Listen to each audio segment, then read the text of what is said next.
اور آپ اپنا سر مبارک میری طرف کر دیتے۔ اس وقت آپ اعتکاف میں بیٹھے ہوئے ہوتے اور میں حیض کی حالت میں ہونے کے باوجود آپ کا سر مبارک دھو دیتی۔ آپ نے فرمایا ہم ازواج میں سے کوئی جب حائضہ ہوتی اس حالت میں رسول اللہ اگر مباشرت کا ارادہ کرتے تو آپ ازار باندھنے کا حکم دے دیتے باوجود حیض کی زیادتی کے۔ پھر بدن سے بدن ملاتے۔ آپ نے کہا تم میں ایسا کون ہے جو نبی کریم کی طرح اپنی شہوت پر قابو رکھتا ہو؟ اس حدیث کی مطابق خالد اور جریر نے شیبانی کی روایت سے کی ہے۔ یہاں بھی مباشرت سے ساتھ لیٹنا بیٹھنا مراد ہے۔ جب نبی کریم اپنی بیویوں میں سے کسی سے مباشرت کرنا چاہتے اور وہ حائضہ ہوتی تو آپ کے حکم سے وہ پہلے ازار باندھ لیتیں، اور سفیان نے شیبانی سے اس کو روایت کیا ہے۔ رسول کریم عید الاضحیٰ عید الفطر میں عیدگاہ تشریف لے گئے۔ وہاں آپ عورتوں کے پاس سے گزرے اور فرمایا اے عورتوں کی جماعت، صدقہ کرو کیونکہ میں نے جہنم میں زیادہ تم ہی کو دیکھا ہے۔ انہوں نے کہا اے رسول اللہ ایسا کیوں؟ آپ نے فرمایا کہ تم لان تان بہت کرتی ہو اور شوہر کی ناشکری کرتی ہو، باوجود عقل اور دین میں ناقص ہونے کے میں نے تم سے زیادہ کسی کو بھی ایک عقل مند اور تجربہ کار آدمی کو دیوانہ بنا دینے والا نہیں دیکھا۔ عورتوں نے عرض کی کہ ہمارے دین اور ہماری عقل میں نقصان کیا ہے یا رسول اللہ؟ آپ نے فرمایا کیا عورت کی گواہی مرد کی گواہی سے نصف نہیں ہے؟ انہوں نے کہا جی ہے۔ آپ نے فرمایا بس یہی اس کی عقل کا نقصان ہے۔ پھر آپ نے پوچھا کیا ایسا نہیں ہے کہ جب عورت حائضہ ہو تو نہ نماز پڑھ سکتی ہے نہ روزہ رکھ سکتی ہے؟ عورتوں نے کہا ایسا ہی ہے۔ آپ نے فرمایا کہ یہی اس کے دین کا نقصان ہے۔ ہم رسول اللہ کے ساتھ حج کے لیے اس طرح نکلے کہ ہماری زبانوں پر حج کے علاوہ اور کوئی ذکر ہی نہ تھا۔ جب ہم مقام صرف پہنچے تو مجھے حیض آ گیا۔ اس غم سے میں رو رہی تھی کہ نبی تشریف لائے۔ آپ نے پوچھا کہ کیوں رو رہی ہو؟ میں نے کہا کاش میں اس سال حج کا ارادہ ہی نہ کرتی۔ آپ نے فرمایا شاید تمہیں حیض آ گیا ہے۔ میں نے کہا جی ہاں۔ آپ نے فرمایا یہ چیز تو اللہ تعالیٰ نے آدم کی بیٹیوں کے لیے مقرر کر دی ہے، اس لیے تم جب تک پاک نہ ہو جاؤ طواف بیت اللہ کے علاوہ حاجیوں کی طرح تمام کام انجام دو۔ فاطمہ ابی حبیش کی بیٹی نے رسول کریم سے کہا کہ اے رسول اللہ میں تو پاک ہی نہیں ہوتی تو کیا میں نماز بالکل چھوڑ دوں؟ آن حضور نے فرمایا کہ یہ رگ کا خون ہے، حیض نہیں، اس لیے جب حیض کے دن جن میں کبھی پہلے تمہیں عادتنا حیض آیا کرتا تھا آئیں تو نماز چھوڑ دے، اور جب اندازہ کے مطابق وہ دن گزر جائیں تو خون دھو ڈال اور نماز پڑھ۔ ایک عورت نے رسول کریم سے سوال کیا۔ اس نے پوچھا کہ اے رسول اللہ آپ ایک ایسی عورت کے متعلق کیا فرماتے ہیں جس کے کپڑے پر حیض کا خون لگ گیا ہو؟ تو رسول اللہ نے فرمایا کہ اگر کسی عورت کے کپڑے پر حیض کا خون لگ جائے تو چاہیے کہ اسے رگڑ ڈالے، اس کے بعد اسے پانی سے دھوئے، پھر اس کپڑے میں نماز پڑھ لے۔ آپ نے فرمایا کہ ہمیں حیض آتا تو کپڑے کو پاک کرتے وقت ہم خون کو مل دیتے، پھر اس جگہ کو دھو لیتے اور تمام کپڑے پر پانی بہا دیتے اور اسے پہن کر نماز پڑھتے۔ نبی کے ساتھ اب کی بعض ازواج نے اعتکاف کیا، حالانکہ وہ مستحاضہ تھیں اور انہیں خون آتا تھا، اس لیے خون کی وجہ سے تشت اکثر اپنے نیچے رکھ لیتی۔ اور اکرمہ نے کہا کہ عائشہ رضی اللہ عنہا نے قسم کا پانی دیکھا تو فرمایا یہ تو ایسا ہی معلوم ہوتا ہے جیسے فلاں صاحبہ کو استحاضہ کا خون آتا تھا۔ رسول اللہ کے ساتھ اب کی ازواج میں سے ایک نے اعتکاف کیا۔ وہ خون اور زردی نکلتے دیکھتی، تشت ان کے نیچے ہوتا اور نماز ادا کرتی تھیں۔ بعض امہات المومنین نے اعتکاف کیا حالانکہ وہ مستحاضہ تھیں۔ اوپر والی روایت میں انہی کا ذکر ہے۔ ہمارے پاس صرف ایک کپڑا ہوتا تھا جسے ہم حیض کے وقت پہنتے تھے۔ جب اس میں خون لگ جاتا تو اس پر تھوک ڈال لیتے اور پھر اسے ناخنوں سے مسل دیتے۔ ہمیں کسی میت پر 3 دن سے زیادہ سوگ کرنے سے منع کیا جاتا تھا، لیکن شوہر کی موت پر 4 مہینے 10 دن کے سوگ کا حکم تھا۔ ان دنوں میں ہم نہ سرما لگاتی نہ خوشبو اور عصب، یمن کی بنی ہوئی ایک چادر جو رنگین بھی ہوتی تھی کے علاوہ کوئی رنگین کپڑا ہم استعمال نہیں کرتی تھیں، اور ہمیں عدت کے دنوں میں حیض کے غسل کے بعد کست اظفار استعمال کرنے کی اجازت تھی، اور ہمیں جنازہ کے پیچھے چلنے سے منع کیا جاتا تھا۔ اس حدیث کو حشام بن حسان نے حفصہ سے، انہوں نے عطیہ سے، انہوں نے نبی کریم سے روایت کیا ہے۔ ایک انصاری عورت نے رسول اللہ سے پوچھا کہ میں حیض کا غسل کیسے کروں؟ آپ نے فرمایا کہ مشک میں بسا ہوا کپڑا لے کر اس سے پاکی حاصل کر۔ اس نے پوچھا، اس سے کس طرح پاکی حاصل کروں؟ آپ نے فرمایا، اس سے پاکی حاصل کر۔ اس نے دوبارہ پوچھا کہ کس طرح؟ آپ نے فرمایا، سبحان اللہ، پاکی حاصل کر۔ پھر میں نے اسے اپنی طرف کھینچ لیا اور کہا کہ اسے خون لگی ہوئی جگہوں پر پھیر لیا۔ انصاری عورت نے رسول اللہ سے پوچھا کہ میں حیض کا غسل کیسے کروں؟ آپ نے فرمایا کہ ایک مشک میں بسا ہوا کپڑا لے اور پاکی حاصل کر۔ یہ اپنے 3 دفعہ فرمایا۔ پھر آن حضور شرمائے اور اپنا چہرہ مبارک پھیر لیا۔ آپ فرمایا کہ اس سے پاکی حاصل کر۔ پھر میں نے انہیں پکڑ کر کھینچ لیا اور نبی کریم جو بات کہنی چاہتے تھے وہ میں نے اسے سمجھائی۔ میں نے نبی کریم کے ساتھ حجۃ الوداع کیا، میں تمتع کرنے والوں میں تھی، اور ہدا یعنی قربانی کا جانور اپنے ساتھ نہیں لے گئی تھی۔ حضرت عائشہ رضی اللہ عنہا نے اپنے متعلق بتایا کہ پھر وہ حائضہ ہو گئیں اور عرفہ کی رات آ گئی اور ابھی تک وہ پاک نہیں ہوئی تھی۔ اس لیے انہوں نے رسول اللہ سے کہا کہ حضور آج عرفہ کی رات ہے اور میں عمرہ کی نیت کر چکی تھی۔ رسول اللہ نے فرمایا کہ اپنے سر کو کھول ڈال اور کنگھا کر اور عمرہ کو چھوڑ دے۔ میں نے ایسا ہی کیا۔ پھر میں نے حج پورا کر لیا، اور لیلۃ الحسبہ میں عبد الرحمن بن ابو بکر کو آن حضور نے حکم دیا، وہ مجھے اس عمرہ کے بدلہ میں جس کی نیت میں نے کی تھی تنیم سے دوسرا کہ عمرہ کرا لائے۔ ہم ذی الحجہ کا چاند دیکھتے ہی نکلے۔ رسول کریم نے فرمایا کہ جس کا دل چاہے تو اسے عمرہ کا احرام باندھ لینا چاہیے، کیونکہ اگر میں ہدا ساتھ نہ لاتا تو میں بھی عمرہ کا احرام باندھتا۔ اس پر بعض صحابہ نے عمرہ کا احرام باندھا اور بعض نے حج کا۔ میں بھی ان لوگوں میں سے تھی جنہوں نے عمرہ کا احرام باندھا تھا، مگر عرفہ کا دن آ گیا اور میں حیض کی حالت میں تھی۔ میں نے نبی کریم سے اس کے متعلق شکایت کی تو اپنے فرمایا کہ عمرہ چھوڑ اور اپنا سر کھول اور کنگھا کر اور حج کا احرام باندھ لے۔ میں نے ایسا ہی کیا، یہاں تک کہ جب حسبہ کی رات آئی تو رسول اللہ نے میرے ساتھ میرے بھائی عبد الرحمن بن ابی بکر کو بھیجا۔ میں تنیم گئی اور وہاں سے اپنے عمرہ کے بدلے دوسرے عمرہ کا احرام باندھا۔ حشام نے کہا کہ ان میں سے کسی بات کی وجہ سے بھی نہ ہدا واجب ہوئی اور نہ روزہ اور نہ صدقہ۔ تنیم حد حرم سے قریب 3 میل دور ایک مقام کا نام ہے۔ اپنے فرمایا کہ رحم مادر میں اللہ تعالیٰ نے ایک فرشتہ مقرر کیا ہے، وہ کہتا ہے اے رب، اب یہ نطف ہے، اے رب، اب یہ علق ہو گیا ہے، اے رب، اب یہ مزغ ہو گیا ہے۔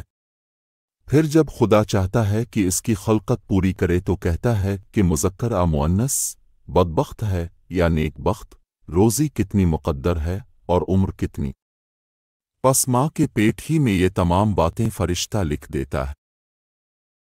ہم نبی کریم کے ساتھ حجۃ الوداع کے سفر میں نکلے، ہم میں سے بعض نے عمرہ کا احرام باندھا اور بعض نے حج کا۔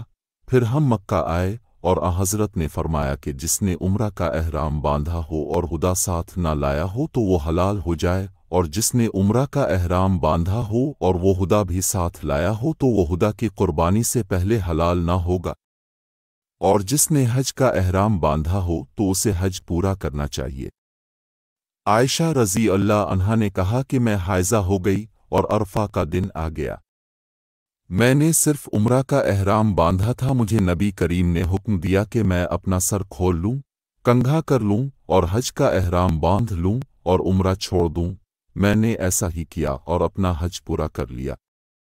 پھر میرے ساتھ حضرت نے عبد الرحمن بن ابی بکر کو بھیجا اور مجھ سے فرمایا کہ میں اپنے چھوٹے ہوئے عمرہ کے عوض تنیم سے دوسرا عمرہ کروں۔ فاطمہ بنت ابی حبیش کو استحاضہ کا خون آیا کرتا تھا، تو انہوں نے نبی کریم سے اس کے متعلق پوچھا۔ آپ نے فرمایا کہ یہ رگ کا خون ہے اور حیض نہیں ہے، اس لیے جب حیض کے دن آئیں تو نماز چھوڑ دیا کر، اور جب حیض کے دن گزر جائیں تو غسل کر کے نماز پڑھ لیا کر۔ جس زمانہ میں ہم پاک رہتے ہیں حیض سے، کیا ہمارے لیے اسی زمانہ کی نماز کافی ہے؟ اس پر عائشہ رضی اللہ عنہا نے فرمایا کہ کیا تم حروریے ہو؟